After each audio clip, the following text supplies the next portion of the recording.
મારે તો બસ રમવું છે. આ શબ્દો નથી, આ તો દરેક બાળકના દિલનો અવાજ છે. આજે આપણે બીજા ધોરણના કલ્લોલ પાઠ્યપુસ્તકના આ જ નામના પ્રકરણને સમજવાના છીએ, જે રમત-રમતમાં શીખવાની એક સુંદર દુનિયા ખોલી દે છે. ચાલો, શરૂઆત કરતા પહેલા એક ક્ષણ માટે આપણું બાળપણ યાદ કરીએ. કઈ હતી એ રમત જે રમતા આપણે થાકતા જ નહોતા? સંતાકૂકડી? લંગડી? બસ એ જ યાદો આપણને આજના વિષયના મૂળ સાથે જોડી દેશે. તો આ પ્રકરણનો પહેલો હિસ્સો છે ગીત અને અભિનયની મજા. અહીં બાળકોને સીધા જ રમતની દુનિયામાં લઈ જવામાં આવે છે. એવી દુનિયા જ્યાં શીખવું એ કોઈ બોજ નથી, પણ એક મજાનો ઉત્સવ છે. ગીતની શરૂઆત કેવી સરસ રીતે થાય છે. ગોળ ગોળ ઘાણી. આ ખાલી એક લાઈન નથી હો, આ તો સાથે રમવા માટેનું એક ખુલ્લું આમંત્રણ છે. આટલું સાંભળતા જ બાળકોમાં જે ઉત્સાહ આવે ને, એ જોવા જેવો હોય છે.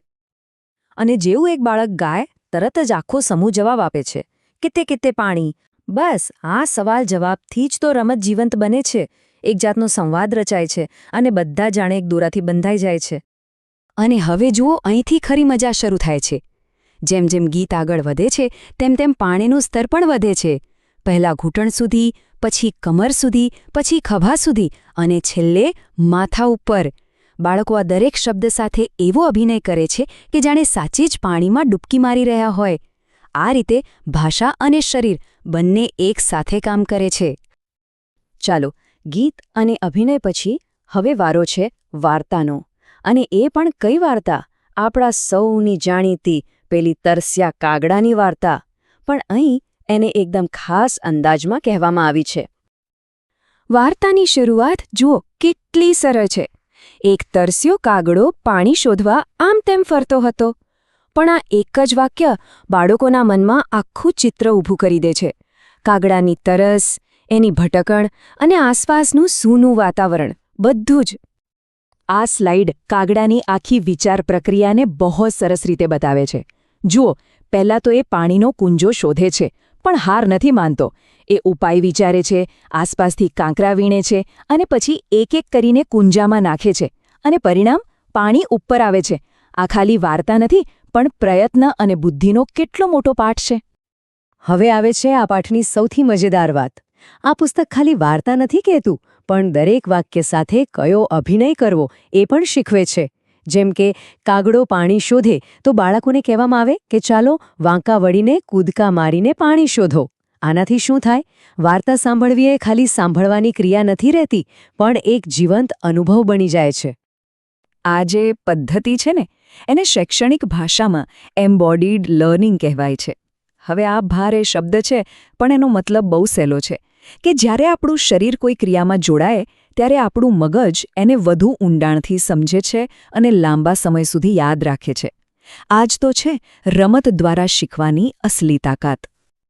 સારું, વાર્તા પછી હવે આપણે જઈએ છીએ પરંપરાગત જૂથ રમતોની દુનિયામાં. આ એ રમતો છે જે બાળકોને એકબીજા સાથે જોડે છે, દોસ્તી શીખવે છે. આ પ્રકરણમાં એક કવિતા છે જે સીધી આપણને બાળપણમાં લઈ જાય છે. આટાપાટા, ગિલ્લીદંડા, આમલી પીપળી, નામ સાંભળીને જ બધું યાદ આવી ગયું ને? દરેક રમતમાં એક અલગ જ રોમાંચ, એક અલગ જ મજા હતી. આ ખાલી રમતો નથી, પણ આપણી સંસ્કૃતિનો જીવંત ધબકાર છે. કવિતાની આ એક લાઈન જુઓ, રમતા ભમતા થાકીશું નહીં ને પરસેવે નહાશું. આ પંક્તિ રમતના જુસ્સાને એકદમ બરાબર પકડી લે છે. જ્યારે બાળકો રમતમાં ડૂબેલા હોય, ત્યારે એમને થાકની કે પરસેવાની કોઈ પરવા નથી હોતી. એમના માટે તો એ પણ આનંદનો જ એક ભાગ છે. અને જુઓ, આ પ્રકરણ ખાલી રમતો રમાડતું નથી, એ બાળકોને પોતાની પસંદગી વિશે વિચારવા માટે પણ પ્રોત્સાહિત કરે છે. તમને કઈ રમત ગમે, કઈ ઓછી ગમે અને કઈ ખૂબ ગમે? આ નાનકડી પ્રવૃત્તિ દ્વારા બાળકો પોતાની જાતને વ્યક્ત કરવાનું શીખે છે. આ એમનો આત્મ-અભિવ્યક્તિનો પહેલો પાઠ છે.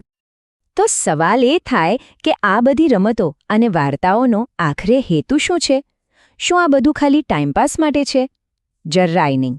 આ સરળ દેખાતા આનંદ પાછળ એક બહુ ઊંડો અર્થ છુપાયેલો છે. ખબર છે, રમત એ માત્ર મજા નથી, એ તો જીવનની એક નાનકડી પ્રયોગશાળા છે. યાદ છે પેલો હોશિયાર કાગડો? એ આપણની સમસ્યા હલ કરતા શીખવે છે. આટાપાટા જેવી રમતો આપણને ટીમમાં કામ કરતા શીખવે છે અને રેતીમાં ઘર બનાવવું એ તો સર્જનાત્મકતાનો પહેલો પાઠ છે. સાચું કહું તો રમત જેવો કોઈ શ્રેષ્ઠ શિક્ષક નથી. અને આ બધામાં સૌથી ઊંધી વાત, જ્યારે કોઈ બાળક ખરેખર રમતમાં ડૂબેલું હોય ત્યારે એ ક્યાં હોય છે? એ હોય છે વર્તમાનમાં. એને ભૂતકાળની ચિંતા નથી હોતી કે ભવિષ્યનો ભય. એ બસ એક ક્ષણને પૂરેપૂરી જીવે છે. આ એક પ્રકારનું ધ્યાન જ છે જે બાળકના માનસિક વિકાસ માટે અત્યંત જરૂરી છે. પ્રકરણની આ કવિતાની પંક્તિ આપણને બાળપણની એ જ નિર્દોષ અને રંગીન ક્ષણોમાં પાછા લઈ જાય છે. અમે રેતીમાં રંગભેર રમતા હતા. બસ આટલું જ. રેતીમાં મિત્રો સાથે કોઈ પણ જાતની ચિંતા વગર રમવું, આનાથી વધુ સુંદર કદાચ કંઈ હોઈ જ ન શકે. અને આ પ્રકરણ આપણને અંતમાં એક બહુ મોટો સવાલ પૂછે છે. આજની આ સ્ક્રીન અને શેડ્યુલની દુનિયામાં શું આપણે બાળકોને મુક્તપણે રમવા માટે પૂરતો સમય અને જગ્યા આપી રહ્યા છીએ? આ પ્રકરણ આપણને યાદ અપાવે છે કે રમત એ બાળપણનો કોઈ શોખ નથી, પણ તેમના તંદુરસ્ત વિકાસ માટેની એક અનિવાર્ય જરૂરિયાત છે. આ વિષય પર વિચારવા બદલ આભાર.